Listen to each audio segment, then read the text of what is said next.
Selamat pagi Pak Ganjar, terima kasih atas pemaparannya. Tadi Mas Ganjar telah menyampaikan tentang Indonesia menuju Indonesia emas. Nah, dari pemaparan Mas Ganjar, saya melihat sebenarnya ada satu permasalahan yang juga mengkhawatirkan Mas Ganjar, yaitu tentang konflik agraria. Nah, berdasarkan catatan akhir tahun 2022, Konsorsium Pembaruan Agraria itu menyebutkan bahwa tren konflik agraria di tahun 2022 itu memperlihatkan kenaikan dari 207 kasus di 2021 menjadi 212. Meskipun hanya naik 5 kasus secara jumlah kasus, tetapi luas konfliknya itu meningkat drastis, bahkan hingga 100% Mas Ganjar. Dari 500 ribuan hektar menjadi 1 juta. Nah, begitupun dengan banyak keluarga yang terdampak. Kondisi tersebut juga diikuti oleh tren kriminalisasi yang juga meningkat. Hal ini dikatakan berhubungan dengan penanganan konflik agraria yang syarat akan kekerasan.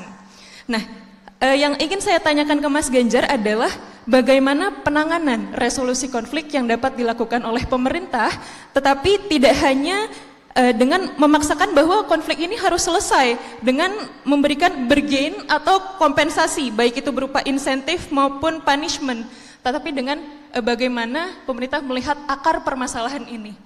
Mungkin itu pertanyaannya. Terima kasih Mas Ganjar. Dela, terima kasih.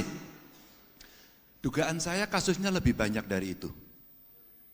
Bukan 212. Itu yang tercatat, terlaporkan, tercover oleh kawan-kawan media. Dugaan saya lebih. Karena saya menangani banyak hal itu. Minimal di kampung saya saja. Belum lagi di Indonesia. Bagaimana kemudian melampaikan? Ini pengalaman saya, mau saya share aja.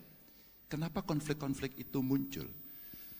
Pada saat sebuah pekerjaan ingin dilaksanakan satu, sangat jarang kita melakukan mitigasi apa yang akan terjadi.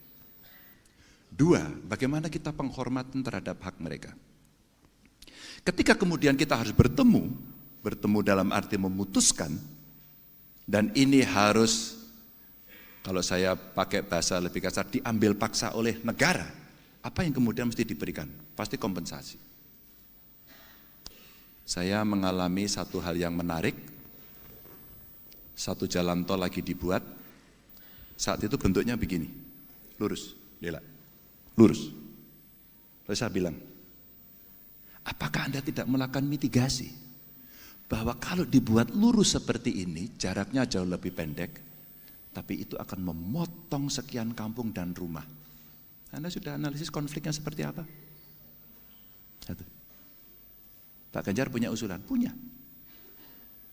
Bagaimana kalau kemudian kita berputar jalannya melalui ruang-ruang yang lebih kosong? Dan kami berdebat dengan menteri, dengan pengelola jalan tol, dan kontraktornya saya dudukkan. Kenapa ini saya lakukan? Karena demikian banyak orang yang menyampaikan, termasuk konflik agraria tadi disampaikan. Pada saat itu apa yang terjadi? Selesai, kita dekati, kita persuasi, kita ngobrol, sepakat.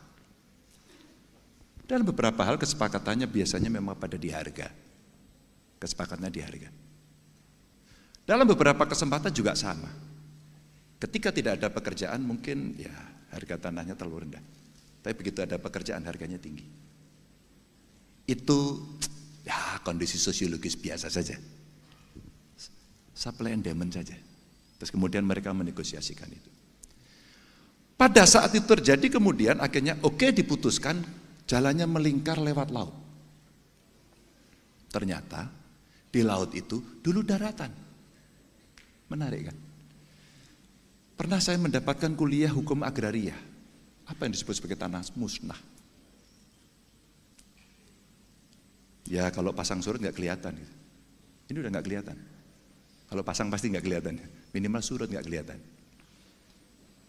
Ternyata kita tidak berani memutuskan bahwa itu tanah musnah. Adalah apa yang terjadi?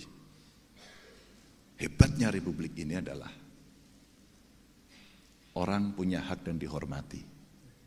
Lalu dia gugat dan dia menang. Satu orang ini menang dalam gugatannya.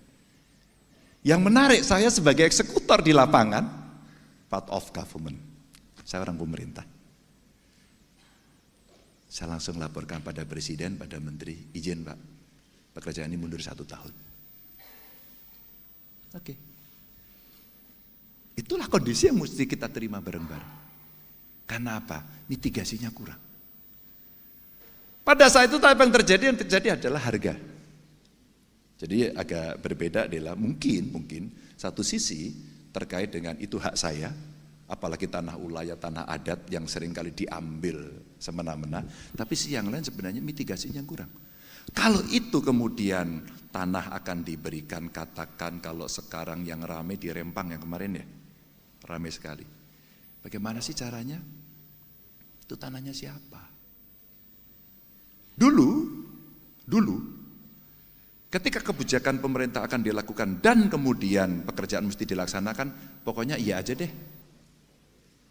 Ini tanahnya nggak ada sertifikatnya. Di mana sertifikat yang sudah beres? Belum. Program sertifikasi kan baru jalan pemerintahan sekarang saja. Mitigasi itulah yang kemudian penting untuk mencegah. Sehingga saya sampaikan kepada Menteri PU, Mbak yang paling banyak ini, atau Menteri Perdagangan, Investasi, Penanaman Modal saya sampaikan. Coba Anda rekrut karyawan yang tidak semuanya insinyur. Mohon maaf kalau ada yang insinyur. Tolonglah antropolog, tolonglah sosiolog, tolonglah psikolog, agar kemudian dia bisa tahu menjelaskan lebih dulu. Dan kadang-kadang pemerintah nggak mau,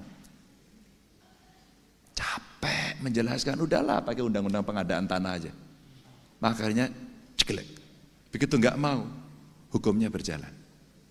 Begitu hukum berjalan, tampilannya adalah kekerasan. Itu yang terjadi. Maka adalah bagaimana konflik itu muncul.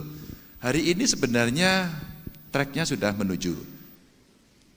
Ada tim untuk menangani mafia tanah. Terus kemudian ada pelaporan yang makin terbuka. Alat ini sekarang bisa dipakai dengan medsosnya untuk membuka apapun. Bahkan bukan transparan lagi sekarang. Telanjang sekarang.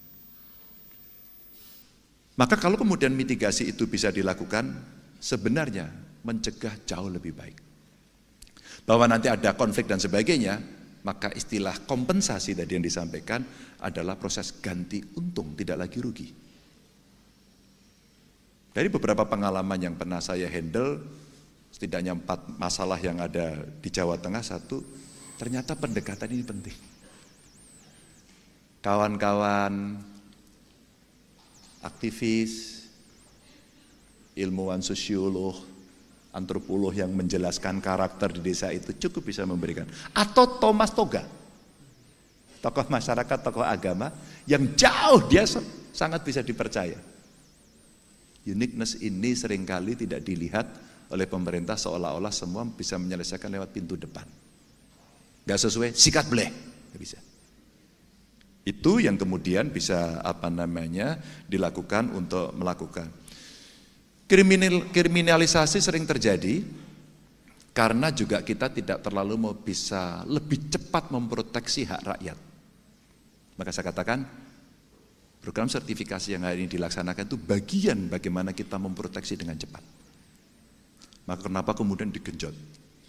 Tapi kalau cara mengukurnya juga masih menggunakan cara-cara yang manual begini, ya nggak akan selesai.